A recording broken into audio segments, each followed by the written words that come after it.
Early Church Fathers, August 12th. Irenaeus against Heresies, Book 5, chapters 18 to 20. The Father and the Word create by their own power. I proclaim that the Father and His Word shaped every creature by their own wisdom and strength, never borrowing tools from stranger powers. The Son had no need to steal another's handiwork or lean on faulty matter, for He lacks nothing and covets nothing. If the heavens and earth had been the blind product of ignorance, how could they have carried the living Word when He hung upon the tree? Could an artless fabric bear the One who holds all knowledge? If angels, whether knowing or unknowing, had fashioned the cosmos, how would it have endured the presence of both Father and Son when He said, "I am in the Father, and the Father in me," John 14:10. Only the world God wove could cradle its Maker, invisibly upheld by the Father, yet visibly supporting His Word. The Word bears creation and pours out the Spirit. The Father simultaneously sustains creation and His Word, while the Word, born by the Father, pours out the Spirit wherever the Father wills. Some receive existence itself, life after the fashion of created things. Others receive adoption, life after the fashion of God, born from above. Thus one God is confessed, Father above all, Word through all, Spirit in us all. The Father is head of the Christ, the Word is head of the Church. The Spirit is living water within the faithful, John 7:38. John, beloved disciple, announced it plainly. In the beginning was the Word, and the Word was with God, and the Word was God. All things were made through Him, and without Him nothing came to be. John 1:1-3. The same Word entered the world He made and was not recognized. Yet to all who welcomed Him He granted power to become children of God. John 1:10-12. At last the Word became flesh and dwelt among us, full of grace and truth. John 1:14. The universe, then, is His possession, neither the accidental bloom of ignorance nor the craft of a distant mother, but the deliberate work of the Father through His Son. Eve and Mary, two virgins, two trees. When I came visibly to my own, I reversed the tragedy that began at a tree by triumphing upon a tree. The deceit that snared the Virgin Eve is cancelled by the glad tidings spoken to the Virgin Mary. An angel's word once lured Eve to flee from God. An angel's word now invites Mary to bear God within her. As virgin disobedience led the race into bondage to death, so virgin obedience sets it free.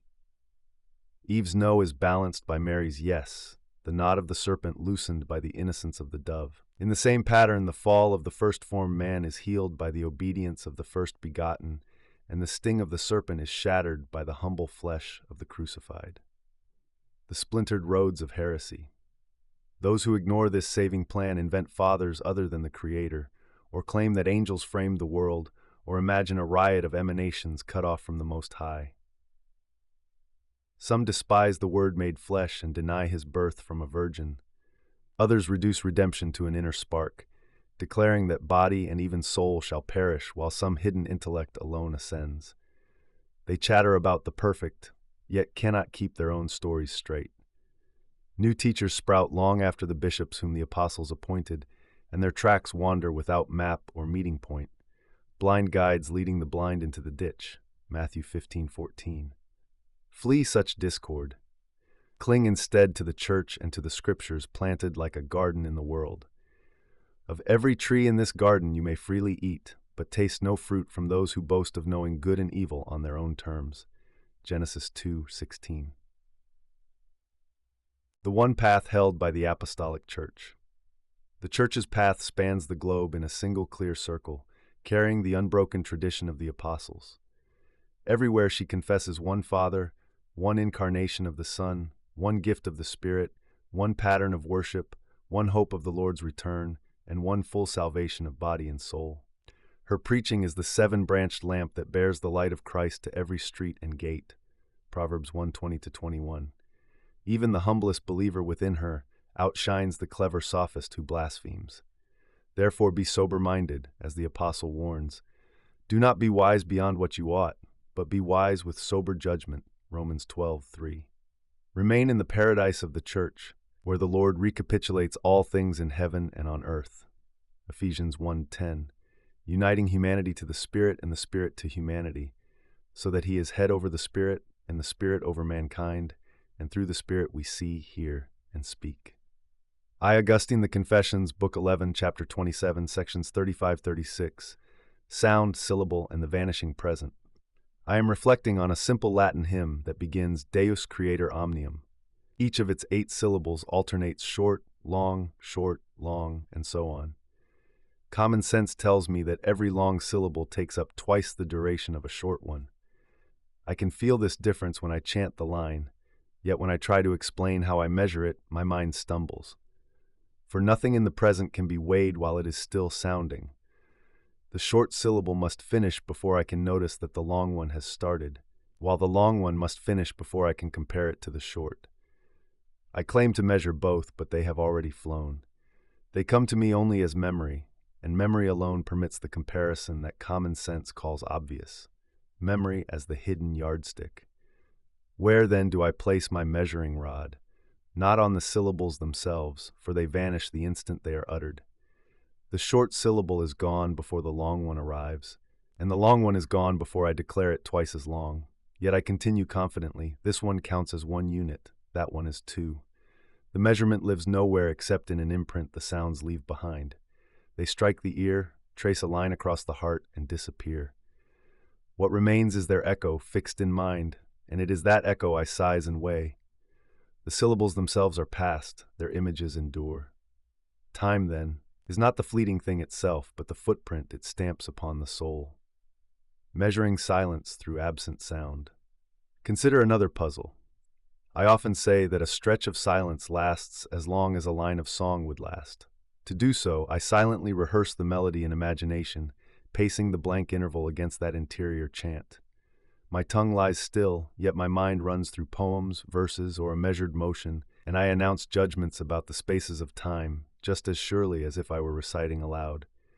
Without mental song as a guide, I could give no verdict about the breadth of silence, for silence offers nothing tangible to grasp.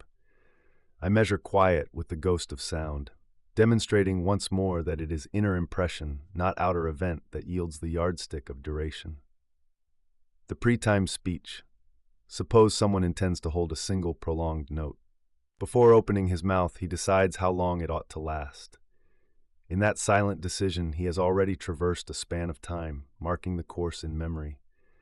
When he begins to sing, the note itself unfolds until it reaches the limit he earlier fixed. Part of the sound already lies behind him, part still lies ahead, and the moment of performance steadily ferries what is future into what is past.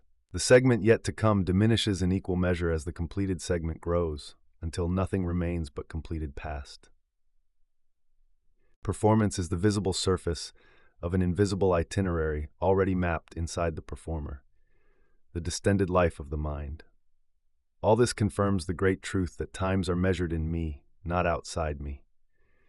Mind, do not drown me with the roar of your impressions. Do not confuse yourself by sheer overload.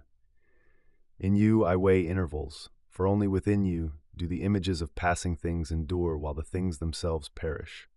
What stays is the impression you keep, and that impression becomes my present, though it arises from what is no longer present. If these impressions are not themselves times, then I no longer know what times might be, for no other candidate comes forward.